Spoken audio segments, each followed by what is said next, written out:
اعوذ باللہ من الشیطان الرجیم بسم اللہ الرحمن الرحیم رب اشرح لی صدری ویسر لی امری واحلل عقدۃ من لسانی یفقہوا قولی۔ السلام علیکم ورحمۃ اللہ وبرکاتہ۔ پچھلے ہفتے ہم نے پڑھا تھا کہ نفع اور نقصان کا مالک صرف اللہ تعالیٰ ہی ہے۔ اسی نے قرآن اتارا اور آخر میں ان سے سوال کیا گیا کہ کیا اب بھی ان دلائل کے بعد تمہاری عقل اس بات کو مانتی ہے کہ اللہ تعالیٰ کے سوا کوئی اور معبود بھی ہے، جبکہ خود اللہ اور گزشتہ کتابیں گواہ ہیں کہ الوہیت صرف اللہ تعالیٰ کے لیے ہے۔ اگر اب بھی تم اپنی ہٹ درمی پر جمے رہے تو ہم تم سے براءت کا اعلان کرتے ہیں۔ پھر اہل ایمان کے ایمان نہ لانے کا سبب بتایا گیا کہ اہل کتاب یہود و نصارہ نبی صلی اللہ علیہ وسلم کو پہچانتے ہیں جیسے لوگ اپنی اولاد کو پہچانتے ہیں، لیکن حسد، کینہ اور دنیا کی محبت کی وجہ سے ایمان نہیں لا رہے۔ انہی بد نصیبوں کا ذکر ہے جو اللہ پر اس کے بعد ان لوگوں کا ذکر ہے جو اللہ تعالیٰ پر افترا یا جھوٹ باندھا کرتے ہیں، اور ساتھ ہی ساتھ ان لوگوں کی حسرت و ندامت کا ذکر ہوا کہ محشر والے دن اپنے کیے پر افسوس کریں گے۔ آج ہم لوگ آیت نمبر 26 سے 32 تک کریں گے انشاءاللہ۔ آیت نمبر 26، وَهُمْ يَنْهَوْنَ عَنْهُ وَيَنْأَوْنَ عَنْهُ وَإِنْ يُهْلِكُونَ إِلَّا أَنفُسَهُمْ وَمَا يَشْعُرُونَ۔ وہ اس سے اوروں کو بھی روکتے ہیں اور خود بھی رکتے ہیں، مگر ان باتوں سے اپنے آپ ہی کو ہلاک کرتے ہیں اور اس سے بے خبر ہیں۔ وَهُمْ يَنْهَوْنَ عَنْهُ، اور وہ روکتے ہیں اس سے۔ ینہونا کا لفظ نہیون سے ہے، نون ہا یا۔ نہیں کا مطلب ہوتا ہے روکنا، جیسے ہم لوگ کہتے ہیں نا کہ نہیں عن المنکر، کہ برائی سے روکنا۔ تو وہم ینہونا عنہ، اور وہ روکتے ہیں اس سے۔ کس سے اور کون؟ جھگڑنے والے روکتے ہیں عوام الناس کو۔ کس سے؟ وحی الہی سے، آپ صلی اللہ علیہ وسلم کی بات سننے سے۔ وینأونا عنہ، اور وہ دور ہوتے ہیں یعنی اس سے بھاگتے ہیں۔ اس سے کون؟ وہ خود بھی حق سے دور بھاگتے ہیں، اور اگر کسی اور کو دیکھتے ہیں کہ وہ حق کے قریب آ رہا ہے تو اس کو بھی روکتے ہیں، جیسے ہم نے پیچھے پڑھا نا، یصدون فی سبیل اللہ، یعنی ہر طریقہ اختیار کرتے ہیں لوگوں کو حق سے دور کرنے کی، تاکہ لوگ حق کی طرف نہ آئیں، انہیں سچائی سے نفرت ہو۔ وَإِن يُهْلِكُونَ، اور نہیں وہ ہلاک کرتے، الا مگر، انفسہم اپنے نفسوں کو۔ ایسا کرنا ان کی اپنی ہلاکت کا ذریعہ بنتا ہے، یعنی نبی صلی اللہ علیہ وسلم کو اور ان کے لائی ہوئی دین کو وہ نقصان نہیں دے سکتے، بلکہ وہ خود ہی کو نقصان دیتے ہیں۔ کیا کر کے؟ دین سے رک کر اور روک کر۔ وما یشعرون، اور نہیں وہ شعور رکھتے، کیونکہ جو شعور نہیں رکھتا وہی غلط کام کرتا ہے۔ یہ کسی انسان کی کتنی بڑی ہلاکت ہے کہ وہ غلط کام کرے اور اسے غلطی کا احساس بھی نہ ہو، یعنی اس کو غلطی سمجھے ہی نہ۔ تو ہلاکت کے اسباب میں کیا کیا چیزیں آتی ہیں؟ دین سے روکنا، دین سے رکنا اور دین سے دور بھاگنا۔ اسی میں لیے ہمیں جو دعا سکھائی گئی ہے وہ دعا کیا ہے؟ اللہم حقا حقا وارزقنا اتباعہ وارنا الباطل باطلا وارزقنا اجتنابہ۔ کیا مطلب ہے کہ اے اللہ، جو حق ہے اسے ہمیں حق ہی دکھا اور ہمیں اس کی اتباع کی توفیق دے، اور جو باطل ہے ہمیں اس کو باطل دکھا اور ہمیں اس کے اجتناب کی توفیق دے۔ تو کسی بھی چیز سے دور بھاگنے کی وجہ کیا ہوتی ہے؟ عام طور پہ جو ہے انسان کو جو چیز پسندیدہ نہیں ہوتا ہے اس سے ہی انسان دور بھاگتا ہے، اور پسندیدہ نہیں کیوں ہوتا ہے؟ کیونکہ اس کی نگاہوں میں وہ چیز جچ نہیں رہا، بظاہر وہ کتنا ہی حق کیوں نہ ہو، لیکن چونکہ ہماری نگاہوں میں نہیں جچ رہا ہے تو یہاں پہ قصور کس کا ہے؟ نگاہ کا ہے۔ لیکن کتنی بڑی ہلاکت ہے کہ ہم اسے جو ہے دور رہتے ہیں۔ گویا وہ جو لوگ روکتے اور رکتے ہیں وہ دوہرے مجرم ہیں۔ ان کی کوششوں کی وجہ سے راہ حق سے اور لوگ بھی دور رہتے ہیں، ان کے گناہوں میں جو ہے وہ خود بھی اپنا گناہ جو ہے کماتے ہیں اور دوسروں کو بھی اسی راہ میں لے کر آتے ہیں، یعنی خود تو اپنے پاؤں پر کلہاڑی مارتے ہیں اور دوسروں کو بھی اسی راہ پر لاتے ہیں۔ جیسے کہ آپ سوچیں کہ ایک شخص کب ہدایت پا سکتا ہے کہ جب اگر وہ خود برائی بھی کرے اور اس پر فخر بھی کرے، یعنی باطل پر راضی ہو جائے اور پھر اس پر مطمئن بھی ہو جائے۔ ایسا شخص ہدایت پا ہی نہیں سکتا۔ تو ہدایت کے لیے شرط کیا ہے؟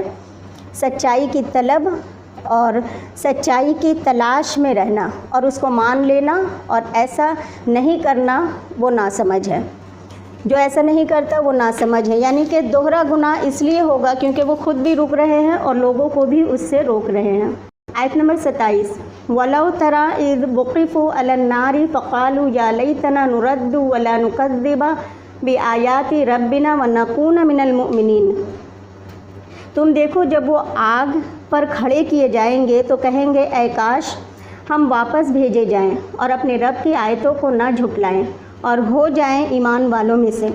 وَلَوْ تَرَىٰ، اور کاش تم دیکھتے، نبی صلی اللہ علیہ وسلم کو خطاب، اور ان کے بعد جو بھی اس آیت کا مخاطب ہے ان سب سے خطاب اللہ تعالیٰ کر رہے ہیں کہ کاش تم دیکھ سکو، اذ وقفو، اس وقت کو جب وہ کھڑے کیے جائیں گے، یعنی وہ خود نہیں کھڑے ہوں گے، ان کو کھڑا کیا جائے گا۔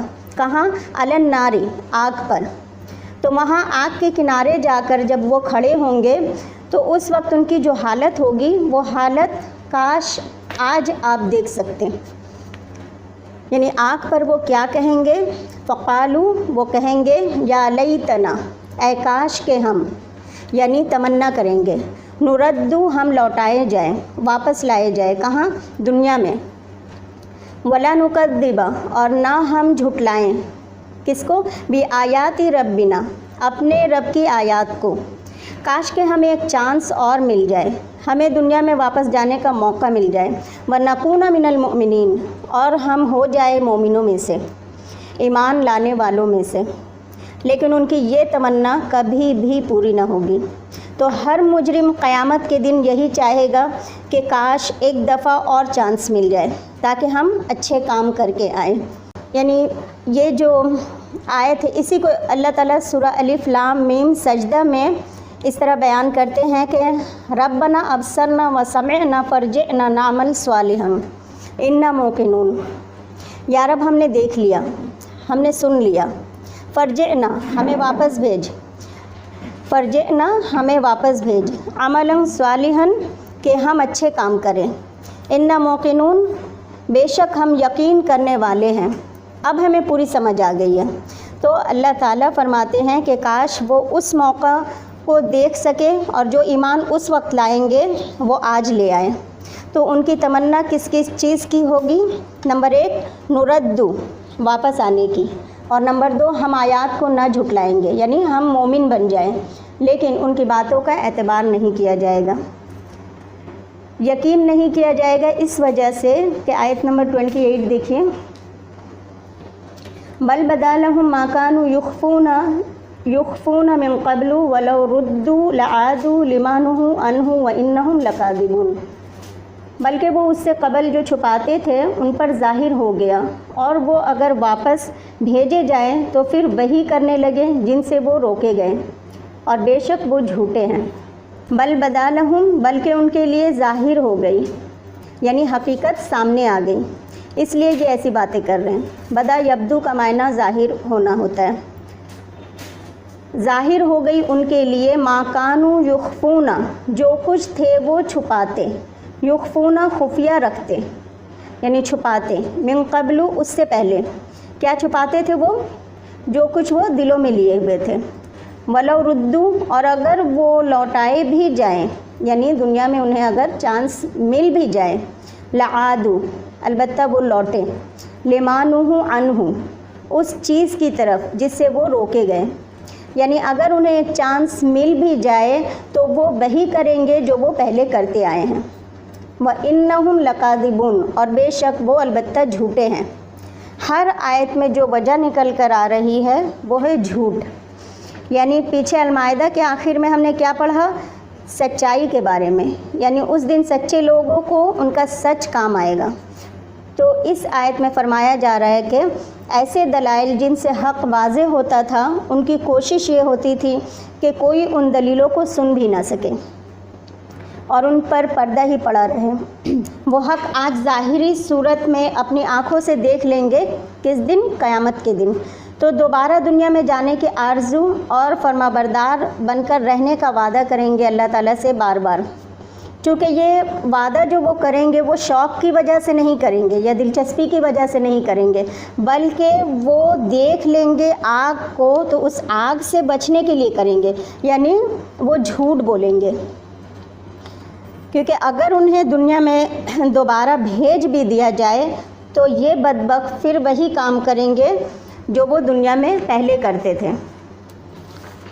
یعنی اگر ان کی بات مان بھی لی جائے تو اللہ تعالیٰ کہہ رہے ہیں کہ یہ دنیا کی میں آ بھی جائیں گے اور دنیا کی چکا چوند اس کی رنگینیوں میں گم ہو کر اللہ کی نافرمانیوں پر اتر آئیں گے اور اپنا وعدہ بھول جائیں گے۔ جیسے کہ جب مصیبت آتی ہے کسی بھی انسان پر، کوئی بھی ہو سکتا ہے، تو آپ دیکھیے گا کہ اکثریت جو ہے وہ اللہ سے اس وقت خوب توبہ طائب ہوتا ہے، گڑ گڑا کر دعائیں مانگتا ہے کہ اللہ ایک بار چانس دے دیجئے، یا فرض کیجئے کہ کوئی حادثات ہو گیا یا کوئی بڑی بیماری آ گئی تو خوب اللہ تعالیٰ کے قریب ہو جاتا ہے انسان، لیکن جیسے ہی پھر وہ مصیبت ٹل جاتی ہے تو انسان کا پھر ناشکراپن شروع ہو جاتا ہے۔ تو یہی وہ مثال ہے کہ وہ وہاں پہ تو عہد و پیمان کریں گے، لیکن اگر ان کو بھیج دیا جائے تو پھر وہ دنیا کی رنگینیوں میں گم ہو جائیں گے۔ آیت نمبر 29، وَقَالُوا إِنْ هِيَ إِلَّا حَيَاتُنَا الدُّنْيَا وَمَا نَحْنُ بِمَبْعُوثِينَ، اور وہ کہتے ہیں ہماری یہی دنیا کی زندگی ہے اور ہم اٹھائے جانے والے نہیں۔ وَقَالُوا، اور انہوں نے کہا، انکار کرنے والوں نے، ان ہی نہیں ہے، الا مگر، حیاتنا الدنیا، ہماری زندگی دنیا کی، یعنی ہماری زندگی بس یہی دنیا کی زندگی ہے۔ وما نحن، اور نہیں ہیں ہم، بمبعوثین، اٹھائے جانے والے، یعنی ہماری زندگی بس یہی زندگی ہے اور ہمیں کوئی دوبارہ نہیں اٹھائے گا۔ تو اہل عرب میں اکثریت کا جو ہے آخرت پر ایمان نہیں تھا، اور وہ کہتے تھے کہ زندگی بس یہی زندگی ہے، اس کے بعد کوئی زندگی نہیں۔ جیسے قرآن میں آتا ہے نا کہ کافر یہ سمجھتے ہیں کہ دوبارہ کبھی نہیں اٹھائے جائیں گے، بلکہ کیوں نہیں، ہم تو ضرور بالضرور اٹھائیں گے تمہیں۔ تو دنیا کا لفظ جو ہے وہ دنو سے نکلا ہے، دال نون واو، دنو یا تو مرتبے کے اعتبار سے یا پھر وقت کے اعتبار سے، یعنی وقت کے لحاظ سے دنیا کا لفظی معنی ہوتا ہے قریب، قریب کی چیز، یا پھر اگر مرتبے کے اعتبار سے دیکھا جائے تو کمتر درجے کی چیز، یعنی اگر ہم اس کو قریب کی چیز سمجھیں تو آخرت کی نسبت دنیا قریب ہے، اور اگر ہم اس کو مرتبے کے لحاظ سے دیکھیں تو آخرت کے مقابلے میں دنیا کمتر ہے۔ مدت کے اعتبار سے والآخرۃ خیر وابقی، آخرت اچھی بھی ہے اور باقی رہنے والی بھی ہے۔ اور دنیا کی حقیقت کیا ہے؟ ہم سب کو پتہ ہے کہ مچھر کے پر کے برابر بھی نہیں ہے، کیونکہ اللہ تعالیٰ کے نزدیک اگر دنیا کی کوئی ویلیو ہوتی، یعنی مچھر کے پر کے برابر بھی کوئی ویلیو ہوتی دنیا کی، تو اللہ تعالیٰ اس دنیا میں کافروں کو پانی کا ایک گھونٹ بھی نہیں دیتے۔ چونکہ اس دنیا کی کوئی ویلیو نہیں ہے، کوئی قیمت نہیں ہے، اس لیے اللہ تعالیٰ اس دنیا میں کفر کرنے والوں کو بھی ہر طرح سے نواز رہے ہیں۔ اس کا یہ مطلب نہیں کہ اگر میں کہوں کہ مچھر کے پر کے برابر بھی نہیں ہے تو اس کا یہ مطلب نہیں ہے کہ دنیا کی زندگی کی کوئی حقیقت ہے ہی نہیں، یعنی سرے سے اس کی حقیقت نہیں، ایسا نہیں ہے۔ یہ زندگی جو ہے آخرت کے مقابلے میں ناپائیدار ہے، یعنی یہاں بھیجا گیا ہے تاکہ آخرت کی تیاری کی جا سکے۔ زندگی میں یہ جو دنیا کی زندگی ہے، اس کو اگر ہم دیکھیں تو یہ ایک کھیل یا تفریح کے طور پہ ہم لے سکتے ہیں۔ جیسے آخرت کے مقابلے میں فرض کیجئے ہم کہیں تھوڑی دیر کے لیے کسی جگہ تفریح کے لیے گئے تو کتنا وقت لگتا ہے، تو آخرت کے مقابلے میں یہ دنیا کی زندگی بس ایسے ہی ہے۔ تو اہم کام کیا ہے کہ انسان جو ہے اصل چیز کی طرف متوجہ ہو جائے، چونکہ اکثریت اسی کھیل تماشے میں گم ہو کر رہ جاتی ہے، جبکہ اللہ سے ڈرنے والوں کے لیے تو اس دنیا کی زندگی کا ایک ایک لمحہ قیمتی ہے، کیونکہ جو کچھ بھی وہ اس دنیا میں بوئیں گے وہی آخرت میں جا کر کاٹیں گے۔ تو اس دنیا کی حیثیت مچھر کے پر کے برابر بھی نہیں، اس لیے لوگوں کو خوب اللہ تعالیٰ دے رہے ہیں، اس لیے کہ آخرت میں ان لوگوں کو کچھ ملنے والا نہیں ہے۔ اور جو ناسمجھ ہیں ہم مسلمانوں میں ہی، وہ ان کی اس عیش و آرام کو دیکھ کر رعب میں آ جاتے ہیں اور وہ شکوہ کرنے لگتے ہیں اللہ تعالیٰ سے کہ اللہ تعالیٰ کہ وہ ناشکرے ہیں، یعنی کفر کرتے ہیں، پھر بھی اللہ تعالیٰ ان کو اتنا کچھ دے رہے ہیں۔ تو میں دنیا کی زندگی کی مثال دے رہی تھی، اس میں اگر فرض کیجئے کہ کہیں پر ایک مچھر کا پر گرا ہو، یعنی ایک مچھر کا پر ٹوٹا ہوا گرا ہو، تو کیا اس کو لینے کے لیے ایک دوسرے سے لوگ مقابلہ کریں گے؟ حقیر چیز ہے نا۔ لیکن اس مچھر کے پر کو ہم نے کتنی اہمیت دے دی ہے، اسی کے لیے رشتے ٹوٹ رہے ہیں، اسی کے لیے دنیا میں خون خرابہ فساد سب کچھ لوگوں نے مچایا ہوا ہے اس مچھر کے پر کے لیے۔ آیت نمبر 30، وَلَوْ تَرَىٰ إِذْ وُقِفُوا عَلَىٰ رَبِّهِمْ قَالَ أَلَيْسَ هَٰذَا بِالْحَقِّ قَالُوا بَلَىٰ وَرَبِّنَا قَالَ فَذُوقُوا الْعَذَابَ بِمَا كُنتُمْ تَكْفُرُونَ۔ اور کبھی تم دیکھو جب وہ اپنے رب کے سامنے کھڑے کیے جائیں گے، وہ فرمائے گا کیا یہ سچ نہیں ہے؟ وہ کہیں گے ہاں ہمارے رب کی قسم۔ وہ فرمائے گا پس عذاب چکھو، اس لیے کہ تم کفر کرتے تھے۔ وَلَوْ تَرَىٰ، کاش تم دیکھو، آپ صلی اللہ علیہ وسلم سے خطاب ہے یا پھر جو بھی کوئی مخاطب ہو۔ اذ وقفوا علی ربہم، جب وہ کھڑے کیے جائیں گے اپنے رب کے سامنے، کھڑے ہوں گے اور کھڑے کیے جائیں گے میں بہت فرق ہے۔ وہ یہ کہ پکڑ کر فرشتے ان کو لائیں گے اور کہیں بھاگنے نہ دیں گے۔ کاش تم دیکھو، قالا، تو رب فرمائے گا الیس ھذا بالحق، کیا یہ حق نہیں ہے، یہ سچائی نہیں ہے؟ کیونکہ دنیا میں وہ آخرت کے بارے میں کفر کرتے تھے، انکار کرتے تھے۔ جب آخرت آ جائے گی تو ان سے کہا جائے گا مانتے ہو آخرت کو حق؟ وہ کہیں گے قالوا بلا وربنا، وہ کہیں گے کیوں نہیں، قسم ہے ہمارے رب کی، یہ بالکل حق ہے۔ لیکن اس وقت آخرت کو ماننا کیا فائدہ دے گا؟ کچھ بھی نہیں۔ قالا، اللہ تعالیٰ فرمائے گا فذوقوا، پس چکھو، کیا چکھو؟ العذاب، عذاب۔ کیوں؟ بما کنتم تکفرون، کیونکہ تم انکار کیا کرتے تھے۔ یہاں بھی آپ دیکھیں کہ قیامت کے دن کو ماضی کے صیغے میں بیان کیا گیا ہے۔ کس لیے؟ یعنی مستقبل کی خبر جب ماضی میں دی جاتی ہے تو وہ اس لیے کہ اس کا حکم اتنا یقینی ہوتا ہے، یعنی وہ مستقبل ماضی کی طرح یقینی ہے، اس لیے۔ اچھا، یہاں پہ اللہ تعالیٰ نے کہا کہ عذاب چکھو، یا بھگتو نہیں کہا اللہ نے، دیکھو نہیں کہا، چکھو کہا، اس لیے کہ وہاں پہ حق الیقین ہو جائے گا۔ یعنی ایک تو ہوتا ہے کہ علم دینا، دوسرا ہوتا ہے کہ دیکھ لینا، اور تیسرا ہوتا ہے کہ احساس کر لینا۔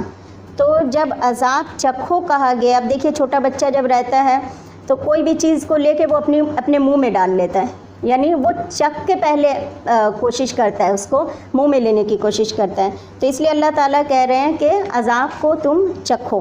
یہاں کفر کا مطلب سمجھنا چاہیے، جیسے میں بار بار کہتی ہوں کہ کفر کا کیا مطلب ہے؟ دل سے انکار اور زبان سے بھی انکار۔ اور ایمان کیا ہے؟ ہاں، تو ابو جہل کے بارے میں آتا ہے کہ ابو جہل اللہ کے رسول صلی اللہ علیہ وسلم کے چچا تھا، تو وہ چونکہ رسول اللہ صلی اللہ علیہ وسلم کا سب سے بڑا مخالف تھا، لیکن جب کسی نے اس سے پوچھا تو اس نے اقرار کیا تھا کہ ہاں یہ سچے نبی ہیں، لیکن ہم اس لیے نہیں مانتے کیونکہ ہماری سرداری چلی جائے گی۔ تو یہ کیا ہے؟ اس نے دل سے اقرار کیا لیکن زبان سے انکار کر رہا ہے، تو یہ بھی کفر ہے۔ آیت نمبر 31، قد خسر الذین کذبوا بلقاء اللہ حتی اذا جاءتهم الساعة بغتة قالوا یا حسرتنا قالوا یا حسرتنا علی ما فرطنا فیہا وہم یحملون اوزارہم علی ظہورہم الا ساء ما یزرون۔ تحقیق وہ لوگ گھاٹے میں پڑے جنہوں نے اللہ کے ملنے کو جھٹلایا، یہاں تک کہ جب اچانک ان پر قیامت آ پہنچی وہ کہنے لگے ہائے افسوس جو ہم نے اس میں کوتاہی کی، اور وہ اپنے بوجھ اپنی پیٹھوں پر اٹھائے ہوں گے، آگاہ رہو برا ہے جو وہ اٹھائیں گے۔ قد خسرہ تحقیق نقصان اٹھایا، قد تاکید کے لیے آتا ہے، الذین ان لوگوں نے، کذبوا جنہوں نے جھٹلایا، کس کو؟ بلقاء اللہ، اللہ کی ملاقات کو۔ جن لوگوں نے اللہ کی ملاقات کو جھٹلایا وہ حقیقت میں نقصان میں پڑ گئے۔ اور یہ کون سی ملاقات ہے؟ قیامت کے دن کی۔ حدیثوں سے تو یہ ثابت ہے کہ کافر اللہ تعالیٰ کو دیکھ نہیں سکیں گے، تو یہ صرف جو ہے اللہ کی ملاقات جو ہے وہ مومنوں کے حصے میں آئے گی۔ تو یہ کس ملاقات کا ذکر ہے یہاں پہ؟ حساب کے وقت میں کیا وہ اللہ تعالیٰ کو دیکھیں گے؟ نہیں دیکھیں گے، لیکن ملاقات تو ہوگی۔ تو اس سے پتہ چلتا ہے کہ ملاقات میں دیکھنا شرط نہیں ہے۔ قد خسر الذین کذبوا بلقاء اللہ جنہوں نے اللہ کی ملاقات کو جھٹلا دیا، حتیٰ یہاں تک کہ اذا جاءتہم الساعہ جب آ جائے گی ان کے پاس قیامت کی گھڑی۔ ساعہ کا لفظی معنی ہوتا ہے گھڑی، عربی میں گھڑی کو بھی ساعت کہتے ہیں، اور یہاں مراد قیامت کی گھڑی ہے۔ قیامت دو طرح کی ہوتی ہے، ایک ہے قیامت صغریٰ اور ایک ہے قیامت کبریٰ۔ قیامت صغریٰ کون سی؟ دنیاوی جو آفتیں ہوتی ہے، جیسے کوئی حادثات ہو گیا یا فلڈ آ گیا یا زلزلہ آ گیا، یعنی کسی بھی طرح کی یہ بھی قیامت ہے۔ جیسے فرض کیجئے کہ کوئی حادثہ سے کسی کی موت ہو گئی، یا کوئی بہت ینگ عورت ہے اور وہ بیوہ ہو گئی، تو ہم کیا کہتے ہیں کہ اس پر تو قیامت آ پڑی۔ تو یہ دنیاوی جو قیامت ہے قیامت صغریٰ ہے، اور ایک ہوتی ہے قیامت کبریٰ جو آخرت میں قیامت آئے گی، اس کے بارے میں ہے قیامت۔ دنیا میں ہر شخص کی قیامت کہاں سے شروع ہو جاتی ہے؟ اس کی موت سے، یعنی اس کی قیامت تو شروع ہو گئی۔ اور ایک جو آخرت میں جو قیامت آئے گی، جب ان کے پاس یعنی کہ آخرت میں جو سور پھونکا جائے گا تو وہ ہوگا اچانک، وہ بڑا دن، بغتتاً اچانک، اور وہ قیامت بڑا دن بھی جو ہے وہ اچانک ہی آئے گا۔ کیسے؟ آپ جیسے دنیا میں دیکھیے کہ کسی پر بھی ایک انسان کی موت سے جب آتی ہے تو اس کے اوپر قیامت آ جاتی ہے۔ یعنی آج کل دیکھیے انسان کیسے مسجد میں اب نماز پڑھاتے پڑھاتے گرے اور فوت ہو گئے، کھیل کے میدان میں کھیلتے کھیلتے گرے اور فوت ہو گئے، مطلب ہارٹ اٹیک ہوا، 2 منٹ کا بھی وقفہ نہیں ملتا ہے، لوگ فوت ہو جاتے۔ تو یہ بھی کیا ہے؟ قیامت صغریٰ، یعنی اچانک آ گئی۔ تو قیامت میں جب آخرت میں قیامت جو آئے گی تو وہ بھی اچانک آ جائے گی، یعنی ایک آدمی جو ہے ایک لقمہ اٹھا کے اپنے منہ میں ابھی ڈالے گا نہیں کہ قیامت آ جائے گی۔ ایک دکاندار جو ہے کپڑا پھیلائے گا، ابھی اس کو سمیٹے گا بھی نہیں کہ قیامت آ جائے گی۔ تو اتنا اچانک وہ قیامت آ جائے گی، قیامت کی گھڑی جو ہے بالکل اچانک آئے گی۔ قالوا وہ کہیں گے یا حسرتنا، ہائے حسرت ہماری، یعنی حسرت کس کو کہتے ہیں؟ ہاتھ سے کوئی چیز نکل جائے تو جو ندامت یا جو غم انسان پہ پڑتا ہے وہ حسرت کہلاتی ہے۔ یعنی کوئی موقع مس ہو جانا، کوئی چانس چلا جانا، کسی چانس کا بہت ہی فائدہ مند کسی چانس کا چلا جانا ہمارے ہاتھ سے، یا بہت قیمتی چیز کا ہاتھ سے نکل جانا، اس پر جب انسان کو افسوس ہوتا ہے یا غم ہوتا ہے یا ندامت ہوتی ہے تو یہ حسرت کہلاتی ہے۔ تو یہ زندگی جو ہماری ہے یہ بہت بڑی نعمت ہے، یعنی اللہ تعالیٰ کا ایک چانس ہے، اس سے ہمیں فائدہ اٹھا لینا چاہیے۔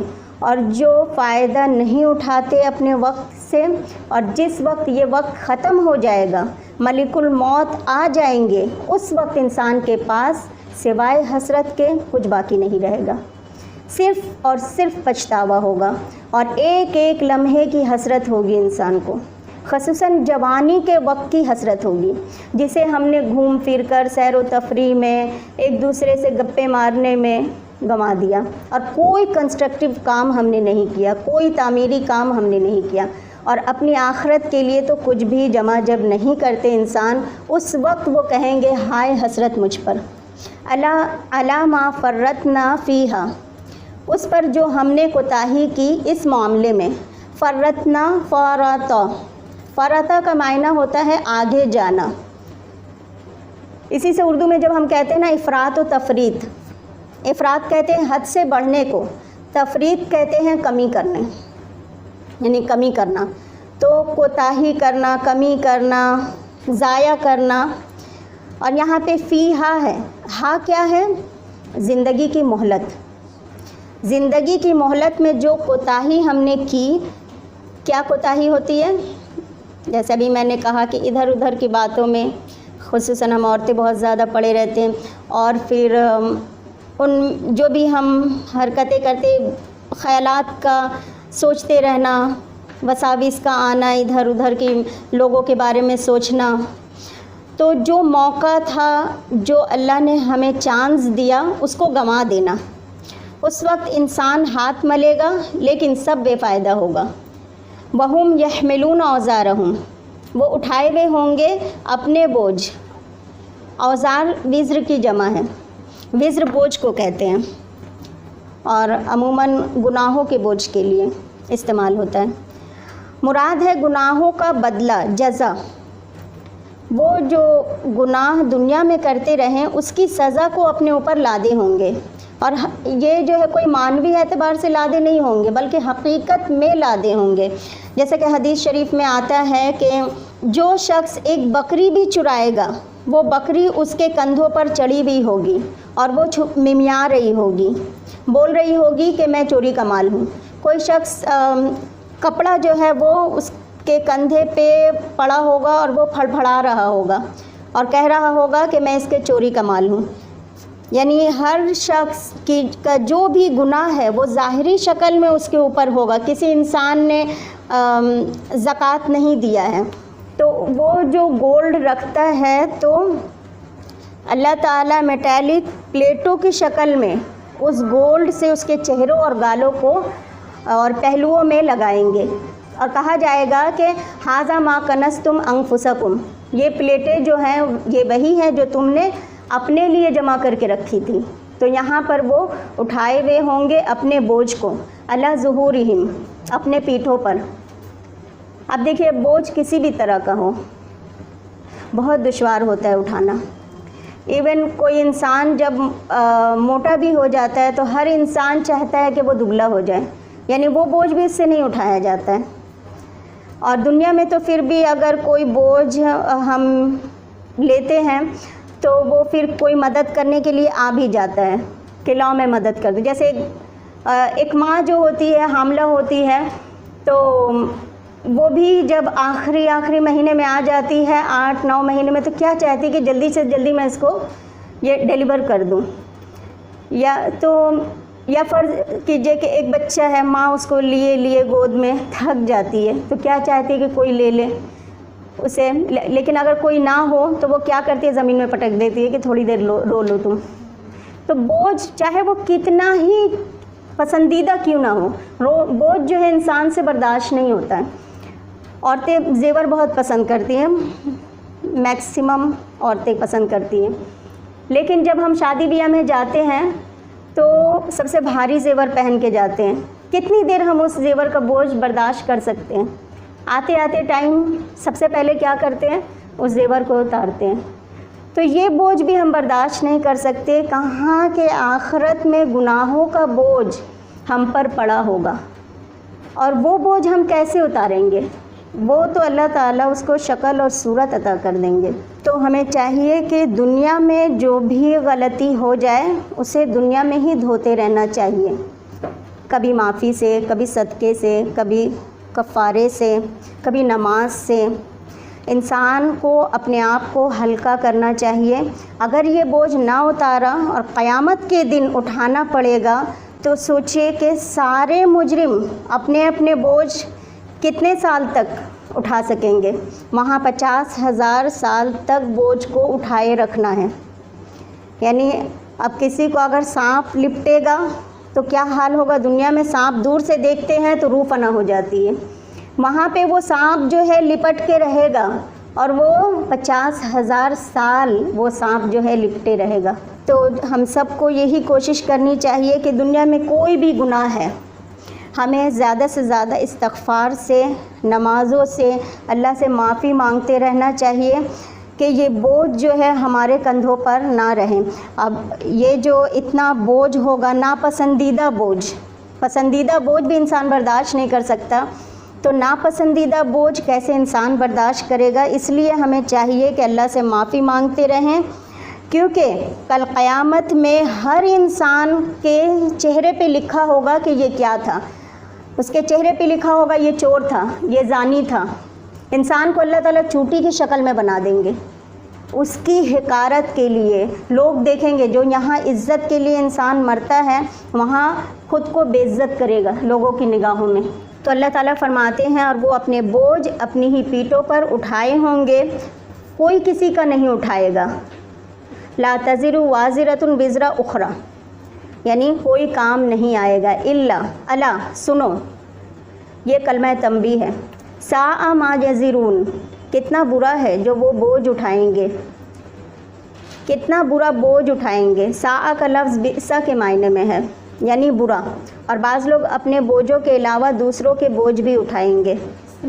وہ کون؟ بئس مطلب برا ہوتا ہے. تو بعض لوگ جو ہے نہ صرف اپنا بوجھ اٹھائیں گے بلکہ وہ دوسروں کا بوجھ بھی اٹھائے ہوں گے. اور وہ کون لوگ ہوں گے؟ جنہوں نے خود تو غلط کیا، خود غلط کام کیا اور پھر بری مثال قائم کی اور اس کو دیکھ کر اور بھی لوگ کرنے لگ گئے، یعنی خود ایگزامپل بن گیا. ان کے بوجھ جو ہے وہ ملٹی فولڈ ہو جائیں گے، یعنی کئی گنا زیادہ. جتنے جتنے لوگ پیچھے کرتے گئے قیامت تک سب کا حصہ اس پر جا کر پڑے گا. جیسے قابل کے بارے میں آتا ہے کہ دنیا میں ہر ہونے والا قتل کا گناہ جو ہے اس پہ پڑے گا. آیت نمبر 32. وَمَا الْحَيَاةُ الدُّنْيَا إِلَّا لَعِبٌ وَلَهْوٌ وَلَلدَّارُ الْآخِرَةُ خَيْرٌ لِّلَّذِينَ يَتَّقُونَ أَفَلَا تَعْقِلُونَ. آگاہ رہو، برا ہے جو وہ اٹھائیں گے. اچھا یہ 31 ہے نا. اور دنیا کی زندگی صرف کھیل اور جی کا بہلاوا ہے، اور آخرت کا گھر ان لوگوں کے لیے بہتر ہے جو پرہیزگاری کرتے ہیں. سو کیا تم عقل سے کام نہیں لیتے؟ وَمَا الْحَيَاةُ الدُّنْيَا إِلَّا لَعِبٌ وَلَهْوٌ. وما اور نہیں ہے، اور یہاں ماں حسر کے معنی میں آ رہا ہے کیونکہ آگے الا آ رہا ہے، یعنی بالکل نہیں ہے. مگر لعبن اور لہون، یعنی جنت میں جو ہے دنیا کے مقابلے میں ایک کوڑا رکھنے کی جگہ بھی دنیا ما فیہا سے بہتر ہے. تو دنیا کی حقیقت تو بس ایک کھیل اور تماشا ہے. کھیلنے کے لیے کیا چاہیے ہوتا ہے انسان کو؟ جسم. اور لہون دل کی حالت کو کہتے ہیں. تو لعبن و لہون دنیا کیا ہے؟ یا تو انسان دنیا کو حاصل کرنے میں، یہاں پہ دیکھیے انسان سارا دن یعنی صبح سے لے کر شام تک اپنے جسم کو کھپاتا رہتا ہے دنیا کمانے کے لیے، یعنی دن رات بھاگ دوڑ کرتا ہے. اللہ کی نظر میں یہ سب کچھ ایک کھیل سے زیادہ کچھ نہیں، کوئی ویلیو نہیں ہے اس کی. اور لہون کیا ہے؟ دل کا حال. پھر وہ اسی کے لیے سوچتا رہتا ہے، فکر مند رہتا ہے، سارا دن بھر کام کرتا ہے، رات بھر سوچ فکر میں، یہاں گھاٹا ہو گیا وہاں فائدہ ہو گیا، یہی سب سوچتا ہے. یعنی دل اس کا مشغول رہتا ہے. جیسے قرآن میں آتا ہے نا، لاہیتن قلوبہم، ان کے دل مشغول ہیں. تو دنیا کی زندگی نے اپنے اندر لوگوں کو اتنا مشغول کر رکھا ہے کہ ان کے پاس آخرت کے بارے میں سوچنے کا وقت ہی نہیں ہے. بالکل اسی طرح آپ ایک کھلاڑی کے بارے میں سوچئے، کوئی پلیئر ہے تو وہ جو ہے اس کے لیے گیم جو ہے جیتنا یا ہارنا اس کی زندگی اور موت کا سوال بن جاتا ہے کہ وہ جو ہے کھیل کے میدان میں وہ کتنا سیریس ہوتا ہے. ذرا کھیل کے میدان کو اگر ہم تصور میں لائیں گے تو پتہ چلے گا، چاہے وہ کرکٹ ہو یا فٹ بال ہو یا ہاکی ہو، ہر کوئی بال کے پیچھے بھاگ رہا ہے۔ اب اگر فرض کیجئے کہ کوئی بہت پرانا انسان اٹھ کر آ جائے اور سب کو اس طرح بھاگتے دوڑتے دیکھے تو وہ کیا سوچے گا؟ پوچھے گا کہ یہ لوگ کس کے پیچھے بھاگ رہے ہیں؟ تو اگر کوئی کہے کہ یہ سب گیند کے پیچھے بھاگ رہے ہیں تو وہ دوسرا سوال کرے گا، یہ جو تماشائی آڈینس ہے یہ کیوں اپنا پیسہ خرچہ کر کے اپنا وقت گنوا کر یہاں بیٹھے، یہ کس کے پیچھے بھاگ رہے ہیں؟ تو کیا جواب ہوگا اس کا؟ تو اللہ کی نظر میں ہم جو، جیسے ہمیں لگتا ہے کہ وہ فضول میں گیند کے پیچھے بھاگ رہے ہیں، ہم بھی اس دنیا میں اپنا اپنا جائزہ لیں کہ ہم کس کس چیز کے پیچھے بھاگ رہے ہیں۔ اللہ تعالیٰ کی نظر میں ہم بھی اسی گیند کے پیچھے بھاگ رہے ہیں، کوئی اپنا گھر بنانے کے پیچھے، کوئی دولت کمانے کے پیچھے، کوئی اپنے نفس کو خوش کرنے کے پیچھے، ہر کوئی اسی کھلونے کے پیچھے بھاگ رہے ہیں۔ ہم اپنی دولت رات دن محنت کر کے جو کماتے ہیں محنت سے، پھر کیا کرتے ہیں؟ ایک بار بازار جاتے ہیں، پھر کوئی سامان خرید کے لے کے آتے ہیں۔ جیسے ایک بچہ کا مثال لیجئے، ایک بچہ بہت روتا ہے اور ماں کو بھی ہلکان کیے رہتا ہے، رو رو کر اپنا دم پھلا لیتا ہے، دلائل دیتا ہے کہ لینا ہے لینا ہے۔ اگر ماں لے جا کر بازار میں دلا دے اس کو وہ چیز، وہ گھر لاتا ہے، ایک بار کھیلتا ہے، پھر اس کو الٹ کر دیکھتا بھی نہیں، کہاں چلا جاتا ہے وہ کھلونا۔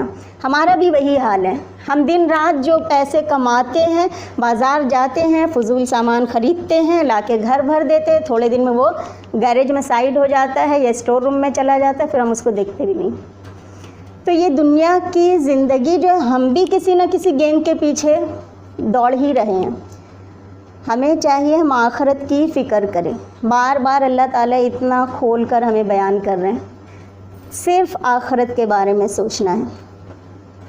ہم جان کھپائے رہتے ہیں، خود کو ہلکان کیے رہتے ہیں اسی دنیا کی زندگی کے لیے۔ ہمیں سوچنا چاہیے کہ ہمارا سب سے بڑا گھر ہمارا منتظر ہے، لہٰذا ہم اس گھر کے لیے کچھ کام کر کے جائیں، اس کے لیے وقت نکالیں۔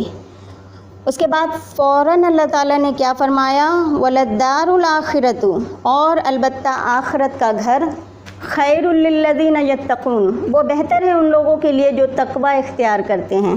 یعنی وہ بہتر گھر کس کو ملے گا؟ جو تقوی اختیار کرتے ہیں۔ متقی لوگ، اللہ تعالیٰ قرآن میں فرماتے ہیں متقی لوگ باغوں اور نہروں میں ہوں گے۔ اور تقوی کیا ہے؟ اللہ کے عذاب سے بچنے کے لیے اللہ کا حکم ماننا، اور جن چیزوں سے اللہ نے روکا ہے ان چیزوں سے رک جانا۔